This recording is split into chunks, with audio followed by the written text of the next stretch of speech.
Once you are appointed as a guardian, you need to keep a copy of the court order appointing you as guardian, called a final decree, in a safe, easily accessible place. The court may also provide you with a guardianship certificate that can be used as verification of your role as guardian in place of the final decree. Your final decree and guardianship certificate, if you receive one, should be provided to medical and other service providers, financial institutions such as banks, and residential facilities as needed to carry out your duties as guardian. The type of guardianship, whether of the person, of the estate, or both, will determine your duties. If you are the guardian of the estate, you need to ensure the incapacitated person's bills, expenses, and taxes are paid on time. If you are guardian of the person, you need to ensure that you or a service provider assist the incapacitated person with personal needs to the extent necessary. Whether you are guardian of the person, estate, or both, organization is key. Keeping track of paperwork, developing a filing system, and keeping a log of your visits, meetings, appointments, and financial transactions related to the guardianship will help you manage the incapacitated person's care and make it easier to complete your annual report to the court. It is important that you keep in mind your ethical obligations as a guardian when you weigh decisions about the incapacitated person's care or finances.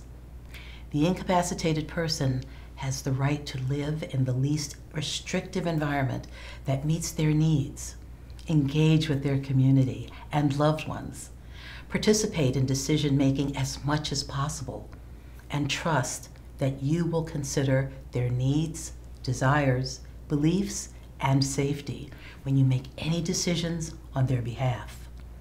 You need to be diligent in overseeing the care and affairs of the incapacitated person.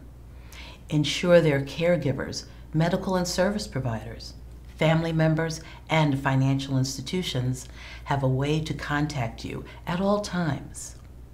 Make plans for their care and the management of their finances when you are not available, including when you're going out of town, or if you become sick, hospitalized, incapacitated, or die.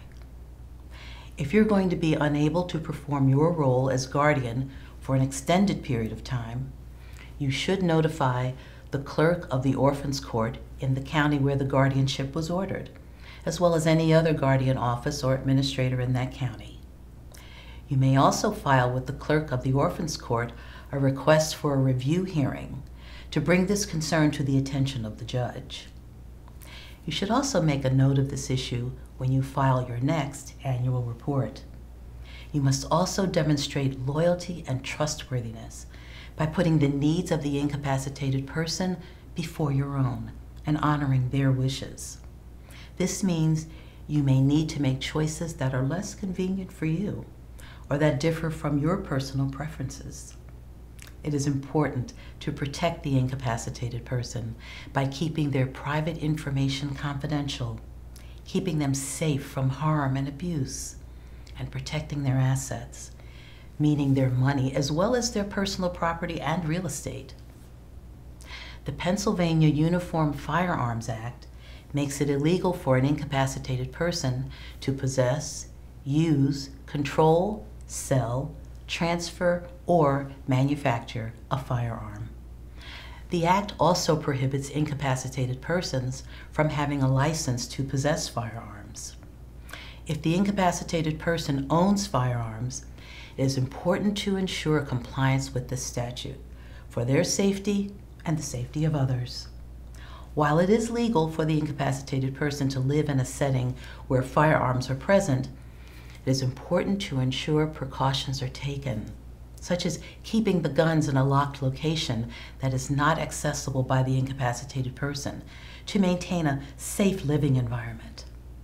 Firearms owned by the incapacitated person must be sold or transferred to another person who is not a member of the incapacitated person's home within 60 days after appointment of a guardian.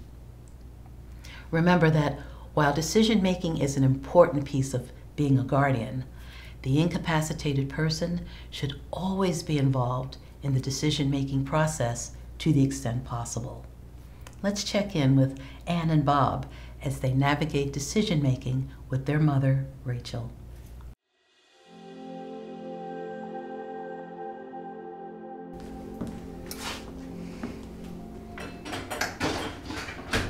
Mom has always been so independent. I think it's important that she continues to make her own choices, even now that you've been appointed her guardian. I agree, and I think we should try supported decision-making with Mom. What's supported decision-making? We use it all the time when we make decisions for ourselves without even knowing we're using it. So let's say you're going to buy a car. You'd ask Uncle Jay for advice since he's a mechanic, but in the end, you're going to be the one making the decision about which car to buy. So for certain decisions, Mom can use supported decision-making by checking in with her supporters, friends, and family before she makes a decision on her own. That makes sense, and it should make Mom happy too. Yes, but there are certain decisions she can't make on her own because she can't fully understand the decision, the options, outcomes, or risks. For those instances, I will step in on her behalf as a guardian to make those decisions. How do you know what is the best option? Well, you and I have been close with Mom, and we have a good sense of what her preferences, wishes, and beliefs are. So with that information, and as her guardian, I can use substituted judgment to make a decision that I think Mom would make if she could.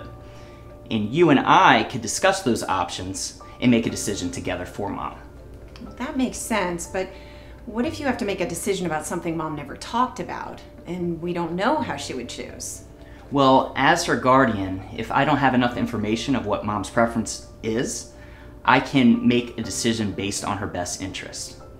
I can choose the best option based on her circumstances and potential risk and reward of each choice. When possible, I can discuss those options with you, her doctor, or even her friends before I make that decision. Anytime that you are making a decision for the incapacitated person, it is important that you have a good understanding of the circumstances surrounding the decision, available options, and short and long-term effects of each. Do not be afraid to ask follow-up questions of experts who may be advising you, such as doctors or bankers, so you can be sure you fully understand the situation before making a decision. To advocate for the incapacitated person, you must understand their needs, wishes, wants, and beliefs. It is important to stay in contact with them so you are aware as their needs and desires change. You also have a responsibility to stay informed about their condition and situation. Furthermore, it is your role to speak up for them and ensure their voice is heard in all aspects of decision-making when they are unable to speak for themselves.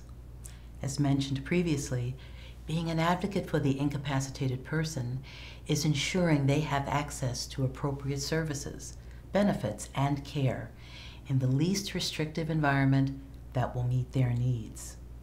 You also must protect their rights and freedoms while making sure their needs are being met.